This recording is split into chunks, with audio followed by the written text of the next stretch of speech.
A community that knows itself takes care of itself. The stories of those who live in the Matsu borough are as varied as the people themselves. Some you have heard, some perhaps you have not. This is Voices of the Matsu, bringing our stories to life. I'm Emily Forstner, your host today with Voices of the Matsu. Throughout this program, we talk a lot about community, the whats and wheres and whos and whys of those smaller groups we find within the Matsu. And today, we meet another. Newcomers. Resettled Ukrainians. Stories that reveal what it's like to relocate in the valley. First, we hear the story of a father who now works helping other newcomers. And we hear from two teenagers who share what it's like to be in high school when you don't speak the language. We learn that no two stories of resettling are alike, from the reasons to leave to the reasons to stay. By the way, you may have to listen carefully to understand what the accents, just as a newcomer may struggle with yours. 2 children and 3 parents. My mother-in-law and my parents, father and mother. 5 suitcases and $2,000. June 11th, 2022. There could be no better title for this episode than Welcome. My name is Igor Melnik. I think newcomer and refugee. I don't like this word immigrant. I don't know why. Ihor and his family live in the Wasilla area, where he works full-time for Catholic Social Services in RAISE, and that stands for Refugee Assistance and Immigration Service. I meet up with him, though, in Anchorage, where he works a second job as an Uber driver. Ukraine is a huge country, and I wondered, where did they live? Vinnytsia city, this is the same, in size is the same city like Anchorage, for example. This is approximately in the middle of Ukraine. It's an understatement to say his life in Ukraine was different than now. I didn't have any hobbies, only job. Every day, every time, every night. My life was not easy, but I was a rich man in Ukraine. I was a businessman. I had my own business, my own trademark, but I lost everything. Trademark Win Oil, this is in motor oil branch. Yes, I had about $2 million in my business and 18 employee my staff. How does one know when it's time to leave? This was easy, very easy. Some people from Ukraine, from Russian mafia, I think they proposed me to sell my company them for a quarter of price, for real price. I refused, denied this proposition, and they came to my company place and robbed. They beat people and broke all locks, put their own locks, put their own guardian there. Tell us bye-bye. And I tried to apply to write to police, to president, to minister, and as a result, I received only threatening of my family. They threatened to kill us, and we decided to leave Ukraine. They moved to Poland in 2018, and that's when he switched from businessman to Uber driver. I made about more than 20,000 trips in Warsaw. I experienced Uber driver. It was a big shock for me, but I'm alive. We received some permission for living for 1 year, and then we tried to continue this permission, but we were denied. Also without any explanation, because they didn't want to continue. We decided to go back to Ukraine, but I wake up in the morning at 5 o'clock in the morning to go to my Uber work. and looks at phone. What is this?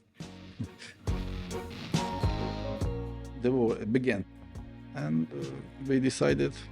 We understood that we have no place to go back, and we took our parents from Ukraine, and thanks this Uniting for Ukraine program, we had the possibility to go to America. We met with our sponsors. That was Americans.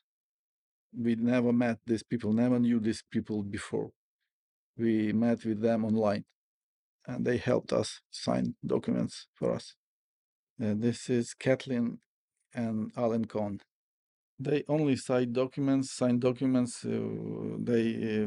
They found a rent for us, and we received our own rent. And I started working maybe 3 days after arriving for Cohn's family. Can you imagine? Across the globe, 7 people, 5 suitcases, and very little money. It's early summer. You land in Anchorage. What do you think? I expected to see much more beautiful place. We were shocked a little because of some dirty airport. Many when we went from airport to Wasilla, we saw many homeless people. It was very big shock for us, because in Ukraine there are not so. I think there are very less homeless people. I in 1,000 times, and we were shocked a little, and we decided at once that we must leave Alaska as soon as possible to the downstates. But not anymore. And now we don't want to go to downstates. We looked around. We have many friends here, because we never had any friends here, any relatives in America, and we decided to stay in Alaska forever. A little long winter, but it's only one minus. It's not easy, because you need to work, hard work here to live. But I think the best plus in this life in America, that maybe I feel free here. Because, for example, in Poland, in Ukraine, not in Poland, Poland next. In Ukraine, I was afraid to speak Ukrainian. Can you imagine this? Because of Russian mafia everywhere in government, and corruption, total corruption everywhere. And you, Ukrainian, you are afraid of speaking Ukrainian. In Poland, this is European Union. When we walked with my wife, for example, on the street, we also were afraid to speak Ukrainian or Russian, because behind you is walking Polish, for example, and when he is hearing Russian, Ukrainian language, you at once hearing the four letters words behind you. Oh, get away from here! What are you doing here? Something like that. But in America, I feel free. I can not only speak, I can shout any language, and nobody pays attention at me. I have to work now, but I can pay for everything, for all expenses. But in Ukraine it's impossible. I feel free here. And now the successful businessman from Ukraine turned refugee has full-time work with Reyes. Yes, I am a refugee and I help refugees. Difficult to imagine. I'm working for Catholic Social Service, and after in the evenings I work for Uber and DoorDash. I help people to become self-sufficient. I apply for benefits, for cash assistance, for food assistance, for Medicaid. And for example, when I meet a client in my office, in my room, and they tell me that, oh, it's a big problem. I don't know. It's impossible to solve this problem. Every time I tell them, don't worry, I know everything about it. I went through it. I know everything about it. Your problem will be dissolved very, very quickly. It's not a problem, believe me. I will help you, and in 1-2 days it will be okay. It's not a problem. And they, oh yes, you're also a refugee. Yes, also a refugee. 2 years ago, I was like you. At 50 years old, Ihor has had to change everything, from home to language. What would he say has been his greatest change? I have become more tolerant for people because I see that every American is not the same like Ukrainian, like Russian.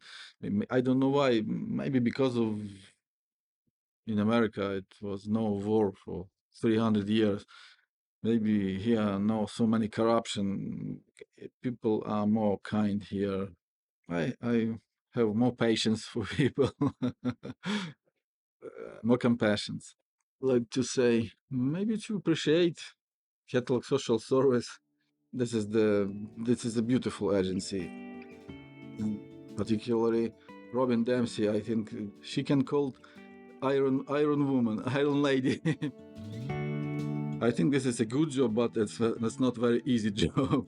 That's why I think that she can be called Iron Lady, and also appreciate Bridget Reynolds, Sherry Hughes, Sue Younger. They are working like a bee here. Also appreciate all Catholic social staff because they are incredible. It's impossible to imagine in another country. It's amazing experience. He looks down at the notes he's brought along, pauses, and then looks up again. I think that every American can understand that he or his father, mother, grandfather, grandmother also were refugee sometime, and you can also be refugee. For example, in 1 year, in 1 month, in 1 day, nobody knows what will happen in 1 hour, or well, 1 day, or 1 month, or 1 year. Somebody tells that, there's so many refugees, so many immigrants. Our workplaces, they steal our workplaces, etc., etc., etc. I can tell such people that you can be also refugees in 1 minute. Think about that. You've been listening to Ihor Melnick on Voices of the Matsu on our episode called Welcome, produced for Big Cabbage Radio in Palmer, Alaska. Coming up next is Act 2, when we get to hear not the voice of the adult, but the voices of 2 Ukrainian teenagers and their stories of living and learning in the Matsu.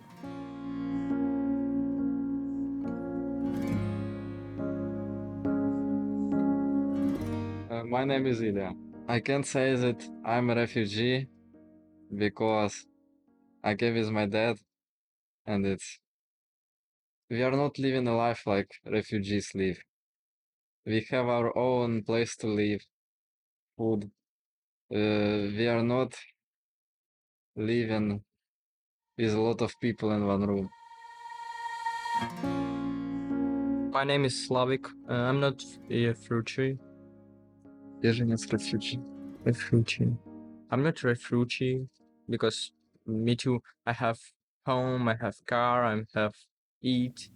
I meet up with Ilya and Slavik on a sunny summer afternoon in an empty classroom at Houston Middle School. Ilya is a senior in the district and Slavik is a sophomore. Alongside us is Mark Reed. Mark is their ELL teacher, and ELL stands for English Language Learner. He's a teacher at Houston High School. But you quickly recognize that Mark is as much an advocate for his students as he is their teacher. It's a person, they're in a situation, listen to them, understand their situation, just like any teacher should. Like each 30 kids in your classroom are different, so you should take the time to kind of stop and tell me what you're about. Ilya's hometown of Kharkiv is the second largest city in Ukraine and is directly impacted by the war. I'm from Kharkiv. It is very close to Russian border. Moved to Alaska in March 2023. I wasn't surprised when it was snowy, because I came in March, there was still snow. I wasn't surprised, but I did like that it was cold. And My impression was that Anchorage airport is huge. Slavic and his family have been here just 7 months. Because my dad tell me me going to Alaska, me okay, no problem. It's so hard because little bit kids is so cry, and are blind, and no sleep in 2 days, no sleep, and so hard. Oh, give me a second. Slavic takes a minute and he looks down at his hands and silently puts a name to each finger. 13 kids, big family. Slavic sits across from me behind a Chromebook. On it, a Google Slide PowerPoint program collects my audio and then translates it into Ukrainian for Slavic to interpret. It's not unlike using Google Translate on your phone, and this is the way non-English speaking students often work to understand a teacher's instruction. It's a slow process, with a certain amount of inaccuracy. What is the hardest thing for newcomers? It's to understand the whole system of America, how it works. Like for school, when I first came the last year, I couldn't understand this Chromebook system, grade system, parent views, student views, how to get a good grade, all the stuff. I didn't understand it. But when I came to school this year, it became to me much easier. A brand new system and a brand new school with a brand new language. What would be their favorite class? Oh, my favorite class is gym. My favorite class because I like sports. History. I like the teacher more, not the subject, but teacher. He can be funny sometimes. Also, I like the way he views the life, his ideas. Ukraine's education system follows more of the European model. So in Ukraine, we have 10 subjects we are going to study for the whole year. And we separated for every day. Every day we have 7 subjects. And they are like in a line. We study English every day, math every day. In Ukrainian, math is so hard, but here is math is so easy. In Ukraine, at 16, options open up for students to choose either a route in trade school or college, and Ilya was in the college route. One of my regrets when I moved to Alaska was that I quit my college in Ukraine. I feel that the Ukrainian education is kinda better. Ilya knows English, but just imagine for a moment what it would be like in Slavic shoes if you didn't know the language. She said English and Google Translate no. And 1 hour she speak English and I don't understand. No one knows good teaching better than students. So, what wisdom can Ilya and Slavic share? Students, when they don't understand something, they don't want to learn it. And they just give it up. So maybe advice for teachers to give these foreigners more time, personal time, to explain everything and maybe think about a problem together. And this will probably motivate them to study and learn something. It depends on understanding English or not. If you understand, you can easily learn. But when you don't understand language and teacher doesn't give you personal time, it's so hard to learn something. Oh, I don't understand teacher, but I'm just at Mr. Reed. Slavic's referring to Mr. Reed. I don't really look at them any different than I would any other student. Just gotta slow down my speech a little bit.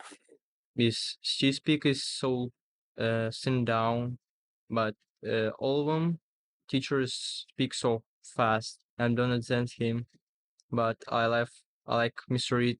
She speak is slowed down. School's not the only thing students such as Ilya and Slavic have to learn to navigate.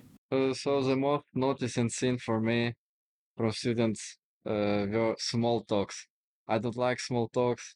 They doesn't have any sense. Like, how are you doing? I'm fine. That's it.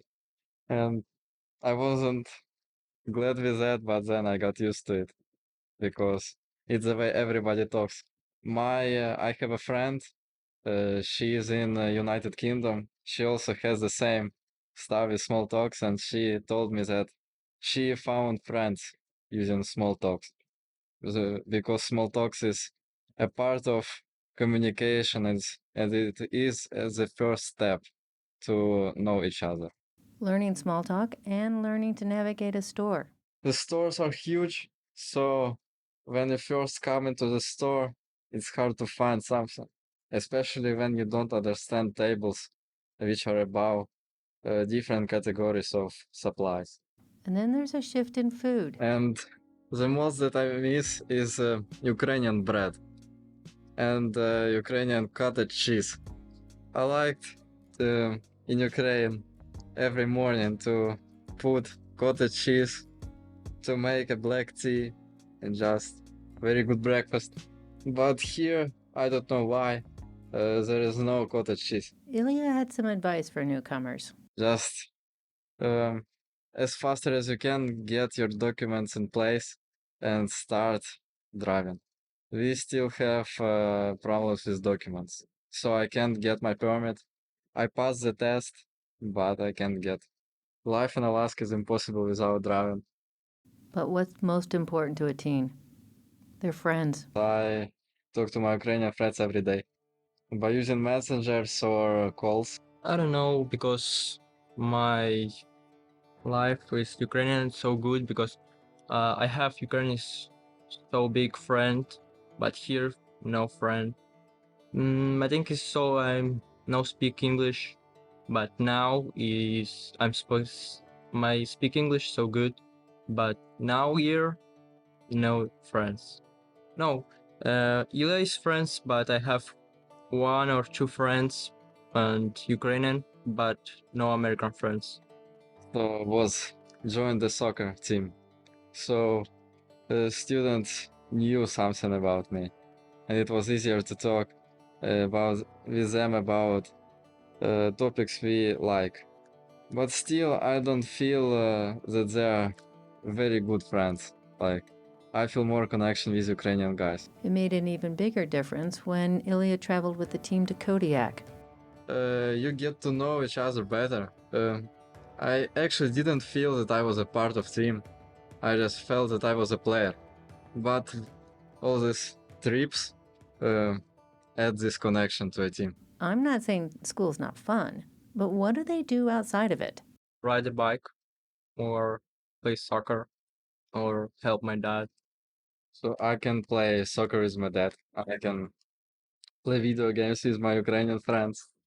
Yes, maybe I also have some outside activities like pickleball. Pickleball. I wasn't expecting that one. I'm play soccer with Ukrainian and here, but now I'm not playing soccer because my leg is so I'm broken my leg. Don't worry, Slavic meant his leg was hurt, not broken. And as much as he may want to play on the soccer team, his biggest drive is to go to work. They're very driven. They want to get to work. They want to get into society, kind of see where they're at, I think, in society, and see what this place has to offer, and then they're off to work pretty quick. Slavic's father is skilled in construction. During the school year, he's found work with the district. He works with this school.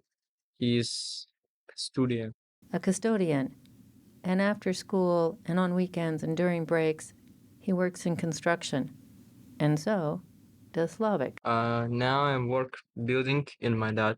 Slavic's family has 2 homes now and is working on a third to help family members newly arrived from Ukraine. And in this, Slavic also helps. I help in English, speak, translate English, or watch his system in school. Yeah, they're very family-oriented people, so they love having family around. Slavic's happy that his cousins have arrived. For one reason, I speak him with Ukrainian, no English, only Ukrainian. I asked the 2 young men once they graduate from high school, will they stay in Alaska? Yes, because it's so good. Yes, of course. They know that they understand, I think, the difference. You know, they wish they could have stayed in the Ukraine, but they understand that this is a good place. It's still war there, so it's better to stay here and safe than go there. And now the war got into escalation part when you can't move out of the country when you're 17. So the situation gets worse, and parents try to get their kids out of there.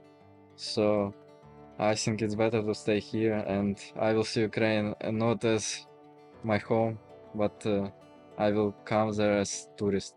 Ilya is enrolling in homeschool for his senior year. He plans on pursuing some sort of work in finance or computer science. And for Slavic, he's decided to stay at Houston High School, in part to learn English more with Mr. Reed. I've always just tried to treat everybody, and then including like just because it might not say it on your passport, like you're an American citizen now, so welcome, and now you're just part of the party. One word, just one word I asked them to describe this first year as a newcomer. Impressing and then tiring. At first, impressive, and then tiring. And you, Mr. Reed? One word. Honor.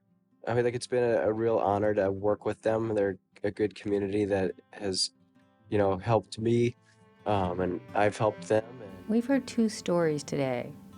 A refugee who now helps other refugees in this new world, and the stories of two high school students working hard to learn. These are unique stories that remind us of the impressive and tiring work it is to relocate to a new place halfway across the world you didn't choose, with a brand new language to boot. And it's a world they are working hard to make better for their families and everyone around them. I think Alaska, this is the best state in the United States of America. Welcome to Alaska. Just the best place for refugees. And not even for refugees, for everybody. Дякую. That's thank you in Ukrainian. Ilya tried hard to teach me how to pronounce that, and that's not an easy task. But here goes. Dziękuję. Thank you. It's been an honor to get to know each and every one of you today. And welcome. Please, make yourself at home.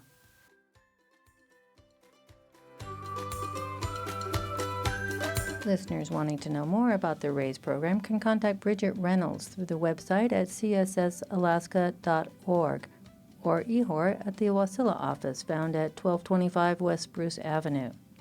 And listeners wanting to know more about how to help with the ELL program can contact the school district at 907-746-9200. That's it for today's episode of Voices in the Mat-Su. If you have a story or know of someone who does, contact us at voices@bigcabbageradio.org. Until next time, it's been nice getting to know each other a little bit more.